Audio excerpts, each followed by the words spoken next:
নতুন ব্যবসায় ঢুকে আমারে তুমি একবারে ভুলেই গেছো, এটা কিন্তু ঠিক না। ও মাই গড, 1 লাখ টাকা দিয়ে তোমার ভাইয়ের সাথে ব্যবসা শুরু করেছি, 10 লাখ টাকা হয়ে গেছে। আমার ভাইয়ের সাথে ব্যবসা করলে এমনই হবে, আমার ভাই তো ব্যবসার গুরু।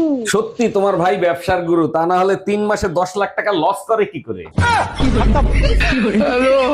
আচ্ছা ভাবি, ফেব্রুয়ারি মাস নিয়ে সবাই এত এক্সাইটেড কেন বলতে পারেন? 12 মাসের ভিতর এই ফেব্রুয়ারি মাসটাই সব থেকে গুরুত্বপূর্ণ। এবার বলেন, আপনার কি গার্লফ্রেন্ড আছে? ভাবি, জীবনে সবকিছু বানাইতে পারছি, শুধু একটা গার্লফ্রেন্ড বানাইতে পারি নাই। তাহলে ফেব্রুয়ারি মাস আপনার জন্য মহাশিবরাত্রি। কিন্তু ভাবি, আমি তো মুসলমান। তাতেও সমস্যা নাই, তাইলে আপনার জন্য রমজান মোবারক। অরুণ ভাই, এবার ভ্যালেন্টাইন ডে তে কি প্ল্যান করলেন? আরে ভাবি, প্ল্যান করার কি আছে, ভালোবাসা ফুল দিয়েই প্রকাশ করতে হয়। সত্যি অরুণ ভাই, আপনি অনেক রোমান্টিক। তা কি ফুল কিনবেন? যে ফুল পছন্দ করবে সেই ফুলই কিনবো। গার্লফ্রেন্ডের জন্য গোলাপ ফুল, বোর জন্য ফুলকপি। আল্লাহর কাছে লাখ লাখ শুক্রিয়া আমি ছেলে হই নাই, নয়তো ভ্যালেন্টাইন ডে দিন একটা ফুল নিয়া রাস্তা রাস্তায় মেয়ে পটানোর জন্য ঘুরে বেড়ানো লাগতো। ভাগ্যিস ছেলে হয়ে জন্মাইছিলাম, নইলে 14ই ফেব্রুয়ারি ভ্যালেন্টাইন ডে দিন 10 টাকার ফুল আর টুনটুনি দিয়ে ঘন্টার মতো বাজায় চলে যেত। এই শুনছো, গরম চলে আসছে, আমি একটু মার্কেটে গেলাম, পাতলা কাপড় চোপড় কিনতে হবে। আচ্ছা শোনো, আলমারির ড্রয়ারে 2 লাখ টাকা আছে, টাকা 2 লাখ ব্যাংকে জমা করে দিয়ে এসো। আচ্ছা, ওই 2 লাখ টাকা নিয়ে যদি আমি পলায় চলে যাই, তাহলে তুমি কি করবা? যদি পলায়ে চলে যাও তাহলে এক কাজ করো, সেকেন্ড ড্রয়ারে আরো 2 লাখ আছে, ওই 2 লাখও নিয়ে যাও।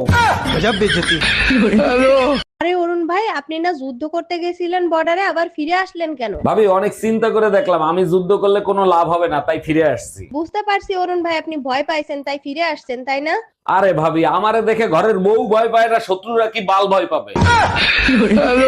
অরুণ ভাই, ভ্যালেন্টাইন ডে আসতেছে, আগের বার তো ফুলের দোকান দিয়ে লস খাইছেন, এবার কি করবেন? ভাবি, এবার এমন জিনিস বিক্রি করব যাতে কোনো লস নাই, শুধু লাভ আর লাভ। ভ্যালেন্টাইন ডে তে কি বিক্রি করে এত লাভ করবেন? ফুচকা বেচবেন নাকি? আরে না, এবার বিক্রি করব গাবাতার ওষুধ আর নরিক্স।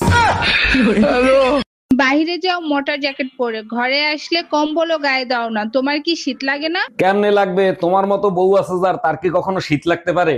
বলো কি, তাই নাকি? আমার রূপের আগুনে তোমার শরীর গরম হয়, তাই না? আরে রূপের আগুনে না, তোমার সুপার আগুনে শরীরে আগুন ধরে যায়। এই মায়া, কই তুমি? আমি বাথরুমে ঢুকলাম, আধা ঘন্টা আমারে ডিস্টার্ব করবে না। একটু পরে গোসল করতে যাও, আমি তোমার জন্য গরম পানি করে নিয়ে আসি। আরে কি বলো, গরম পানি দিয়ে কি হবে? এখন কি শীত আছে নাকি? পুরো শীতে একদিনও গোসল করো নাই, গরম পানি ছাড়া তোমার শরীরের ময়লা কি উঠবে? এই মায়া, কই তুমি? শিগগির এদিকে এসো। এই লোকটার যন্ত্রণায় ঘরের কোনো কাজ ঠিক মতো করতে পারি না। কি হয়েছে বলো?